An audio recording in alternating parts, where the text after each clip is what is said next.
Boa tarde, galerinha de casa. Sou o professor Edgar Luna, estou aqui mais uma vez para a gente abordar mais um conteúdo dos nonos anos de História.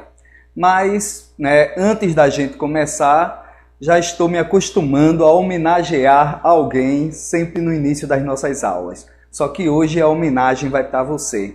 Você que é o elemento mais importante do processo educativo.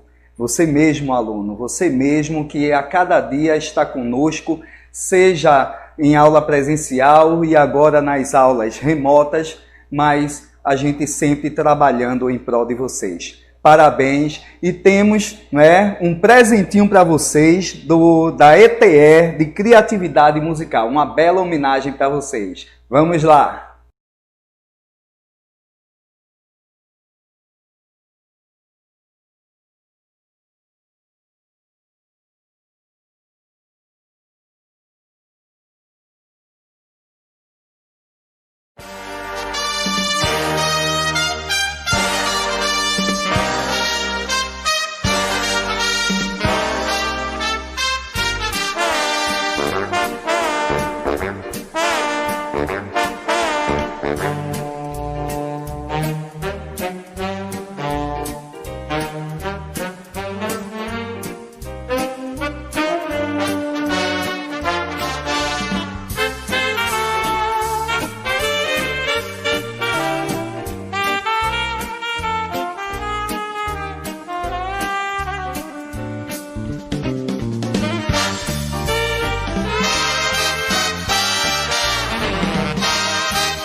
São Francisco se organizaram, né, os vários países para debater essa questão, né, da paz, né, do pós-guerra, dos direitos humanos. Então criou-se, né, a ONU, a Organização das Nações Unidas, e também o Comitê de Direitos Humanos, né, o comitê que vai criar em 1948 a Declaração Universal dos Direitos Humanos, que nós já abordamos aqui, né, que é um documento que conseguiu expressar uma visão de mundo e até hoje muito atual, né, desejada por toda a comunidade, ou pelo menos por boa parte da comunidade internacional. Mas quando a gente trata do Brasil, né, quando a gente fala do Brasil, a história dos direitos humanos ela se torna ainda mais complexa, porque no Brasil ela está vinculada, né, também em outras regiões, né, os direitos eles não são dados, eles são conquistados.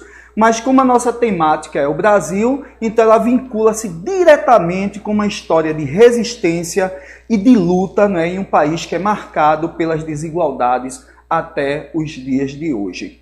Então, se a gente pega a nossa história após a chegada dos europeus, né, até o nosso processo de independência, nós vamos ver que a cidadania, né, não era algo presente no nosso dia a dia. A gente, para falar em cidadania, né, segundo José Murilo de Carvalho, né, quando ele fala a respeito do longo caminho da cidadania no Brasil, um caminho que ainda não se fechou, né, que ainda não se concretizou, mas ele vai dizer que para haver cidadania nós precisamos ter um tripé, né? São os direitos civis, os direitos políticos e os direitos sociais. E aí onde ele vai questionar justamente a falta dessa cidadania plena no Brasil. Mas que em outros contextos, né, e ele vai dar o exemplo da Inglaterra, em que primeiro se começam por esses direitos individuais, que são os direitos civis, depois, né, grupos começam a lutar pela participação política, que é a cidadania política, são os direitos políticos, e depois começam a lutar, né, por moradia, por salário, por educação. E aí uma questão fundamental, porque os países que conseguiram a cidadania plena mais cedo foram justamente os países que mais cedo investiram na educação de uma forma séria. Então vamos fazer um pouco, né? Fizemos um pouco essa trajetória para a gente entrar justamente no que nos interessa, que é o Brasil pós-guerra, visto que até chegar ao século XX, né, os direitos praticamente não existiam, né? Principalmente nesse período colonial. Após a independência, né, nós vamos ter as primeiras manifestações de um Estado e as primeiras manifestações de direitos, né, que aos poucos vão sendo expandidos, mas sempre a partir de muita luta e de muito embate. A Constituição de 1934, ela já traz alguns ganhos liberais, né? Alguns ganhos dessa cidadania civil, né? Quando ela determina que a lei não poderia prejudicar o direito adquirido. Também proíbe a pena de caráter perpétuo, proíbe a prisão por dívidas, multas ou custas e também vai criar a assistência jurídica para os necessitados. Institui também a obrigatoriedade de comunicação imediata de qualquer prisão ou detenção ao juiz competente para que a relaxasse caso fosse ilegal. Então vejam que a gente já tem, né, alguns avanços liberais, né, nessa Constituição que surge no pós-Revolução de 30. Né? Nós vimos que em 1932 nós tivemos até um conflito entre São Paulo e as tropas federais, e uma das bandeiras de lutas, né, a principal dos paulistas, era justamente a formação de uma Assembleia Constituinte que se deu em 1933. Os paulistas perdem nas armas, mas esse pleito, essa luta vai ser, de certa forma, atendida, mas com um caráter ainda muito autoritário, mas já vai trazer alguns avanços. Só que em 1937, a gente vai ter a revogação, né, de todos esses ganhos. Claro que, obviamente, né, Getúlio Vargas, como um líder carismático, né, Uma das marcas, não é, da política getulista vai ser esse carisma e dessa aproximação com algumas demandas dos trabalhadores urbanos, visto que os trabalhadores rurais ainda vão ficar, né, de fora de todos esses ganhos, e o Brasil era um país rural, pelo menos até a década de 70 o Brasil vai ser um país onde a maior parte da população vivia na zona rural, então a gente vai ter um certo retrocesso na questão da cidadania. Então foram criados, né, os polêmicos tribunais de exceção, que tinham a competência para julgar os crimes contra a segurança do Estado. Nesta época também foi declarado o estado de emergência no país, né, dando extremos poderes, né, ao próprio Getúlio. Ficaram suspensas quase todas as liberdades a que o ser humano tem direito. Dentre elas, né, a liberdade de ir e vir, o sigilo de correspondência, né, de todos, né, dos meios de comunicação, sejam orais, sejam escritos, e também as várias liberdades, entre elas a liberdade de reunião. Então vejam que, mesmo tendo alguns ganhos, né, sociais, na época, né, na Constituição de 1934, mesmo havendo alguns avanços nos direitos dos trabalhadores, mas no campo político nós vamos ter uma grande regressão em relação à questão dos direitos, já que a cidadania política ela vai ser cerceada com o Estado Novo. Mas, né, no cenário da Segunda Guerra Mundial, né, e da participação do Brasil na Segunda Guerra, a gente vai ver nós vamos ver as contradições que vão levar à queda de Getúlio.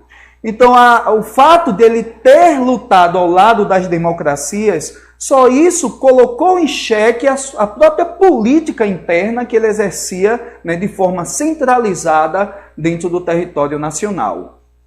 Então, com a queda de Getúlio, né, os próprios generais que levaram Getúlio ao poder em 1937 vão pressioná-los a renunciar em 1945, né, e em 1946 nós vamos ter a promulgação de uma nova Constituição, né, visto que a polaca de 1937 ela foi outorgada, ela foi imposta. A de 1946 ela vai ser promulgada e ela vai ampliar, né, o acesso à cidadania política. Nós vamos ter aí um hiato de democracia entre 1945 e 1964, quando nós temos o golpe militar.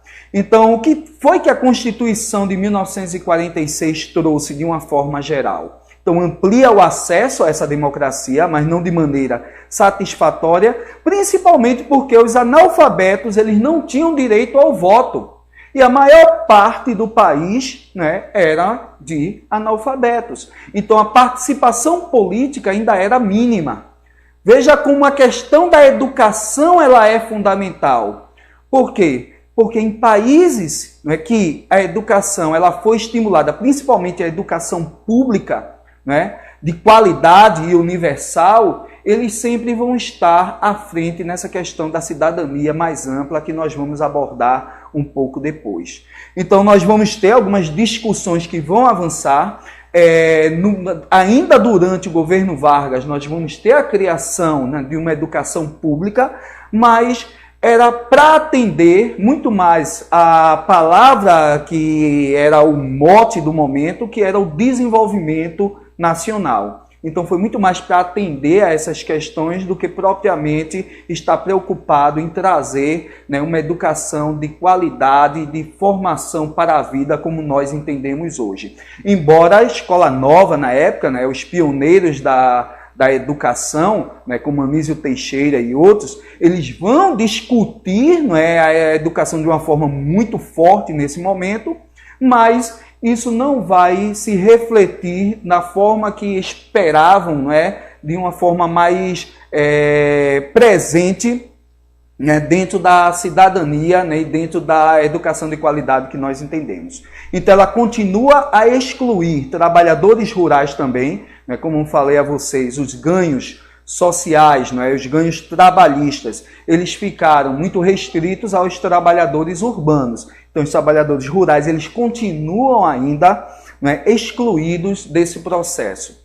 Também vai criar mecanismos que vão dar ao governo a possibilidade de restringir, né, os movimentos sociais, como direito à greve, né, e de outros processos. Inclusive, o Partido Comunista do Brasil ele vai ser colocado na ilegalidade, até porque o governo Dutra, que vai suceder, né, o governo Vargas, né, após a renúncia de Vargas, ele vai colocar em prática uma política de alinhamento com os Estados Unidos dentro do cenário mundial da Guerra Fria, né, de um mundo dividido entre o projeto capitalista norte-americano e o projeto socialista soviético. E aí, né, o golpe de 64, né, ele vai colocar, né, todos os sonhos em torno de liberdade, de cidadania, de uma cidadania mais ampla, né, ele vai colocar abaixo a partir do golpe, certo? E isso, nós tínhamos a década de 60, o início da década de uma efervescência de debates, né, em torno de reforma agrária, né, as ligas camponesas aqui em Pernambuco, as reformas de base, não é, do governo João Goulart. Então, existia toda uma efervescência, né, um movimento de cultura popular encabeçada, né, por um dos maiores educadores da nossa história, né, o Paulo Freire. Então, se via a possibilidade de você fazer uma grande mudança no Brasil a partir das urnas, a partir da conscientização, a partir da educação, a partir de reformas.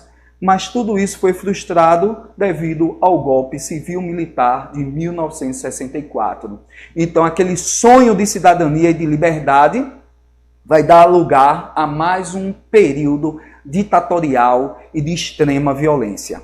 Então, temos a Constituição de 1967, que vai demonstrar todo esse cerceamento, toda essa derrubada, né, dos direitos e das liberdades que conquistamos, né, em épocas anteriores. Então ele vai suprimir a liberdade de publicação, tornando restrito o direito de reunião, estabelecendo foro militar para civis, vai manter todas as punições e arbitrariedades decretadas pelos atos institucionais, que vai ser a forma como os governos militares eles vão governar o país. Nós vamos ver esses atos principais. Vai reduzir a idade mínima de permissão de trabalho para 12 anos, né? E aí a gente vê um grande retrocesso, principalmente porque no período pós-guerra, né, muitas coisas em relação à discussão dos direitos humanos, dos direitos das crianças, né, já estava em pleno debate, enquanto o Brasil, né, boa parte da América Latina, estava retrocedendo nessas questões, certo? Vai restringir o direito de greve, né, vai combater o movimento social, o movimento sindical, vai acabar com a proibição de diferença de salários por motivos de idade ou de nacionalidade e vai restringir a liberdade de opinião e de expressão, certo? E também recua no campo do que nós chamamos de direitos sociais, certo? Que junto com os outros direitos, né, eles compõem o que a gente chama de cidadania plena. Então, quem era contrário, ou era convidado a sair, né, convidado, né, de uma forma irônica, ou simplesmente desaparecia. Então, tortura, violência, né, eram as palavras do momento. Bem, a Constituição de 1967 ela vai vigorar formalmente até 17 de outubro de 1969, com a nova Constituição que vai ser outorgada, né, novamente. Na prática, né, foi baixado o mais terrível ato institucional, que foi o AI-5, certo? Que foi o que mais desrespeitou os direitos humanos em nosso país, né? Na sociedade civil, né, contra os jovens, estudantes, movimentos sociais, enfim, certo? Ele vai cercear toda a liberdade, né, que ainda restava, né, o mínimo de liberdade que ainda restava em nosso país. Bem, então vamos ver, né, esses atos institucionais. O AI-1, de 9 de abril de 1964, né, da época de Arthur da Costa e Silva, que era o general no poder, ele vai determinar as eleições indiretas para presidente e vice, certo? E confere aos militares o poder de suspender direitos políticos e cassar mandatos legislativos. O AI-2, de 27 de outubro de 1965, né, de Humberto Castelo Branco, vai acabar com os partidos existentes, né, dando ao presidente o direito de decretar o estado de sítio por 180 dias sem consultar o Congresso. O AI-3, de 5 de fevereiro de 66, né, por Castelo Branco, estabelece eleições indiretas nacionais, estaduais e municipais. Permite que senadores e deputados exerçam o cargo de prefeito de capitais. E o AI-5, que foi o mais violento, né, de 13 de dezembro de 1968, por Arthur da Costa e Silva, ele proíbe manifestações e permite ao presidente fechar o Congresso, suspender direitos políticos e restringir qualquer direito público ou privado.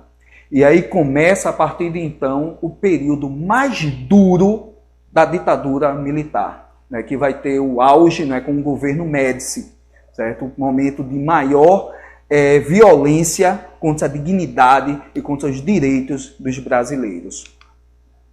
Bem, a Constituição de 1969 ela retroagiu ainda mais, já que teve incorporadas ao texto legal todas as medidas autoritárias dos atos institucionais. Então, não foram respeitados nenhum direito humano. Mas, obviamente, né, que durante a década de 70, como eu falei a vocês, né, a luta pelos direitos, a luta pela redemocratização vai trazer alguns avanços, né? Uma delas foi a anistia, em 1979, em que pessoas que saíram do país, né, considerados perigosos para o sistema, voltaram. Mas não apenas foram anistiados, considerados criminosos políticos, mas também os próprios torturadores. E aí a Constituição Cidadã, que é a que trouxe, não é, a cidadania política de volta ao nosso país de uma forma ampla, né? Veio para proteger os direitos do homem. E na imagem nós temos, né, Ulisses Guimarães, né, erguendo a Constituição, que vai ser o símbolo dessa nova era que ainda está, né, precisando de muita luta para que a gente conquiste essa cidadania plena. Uma boa tarde, foi um prazer enorme estar com vocês novamente.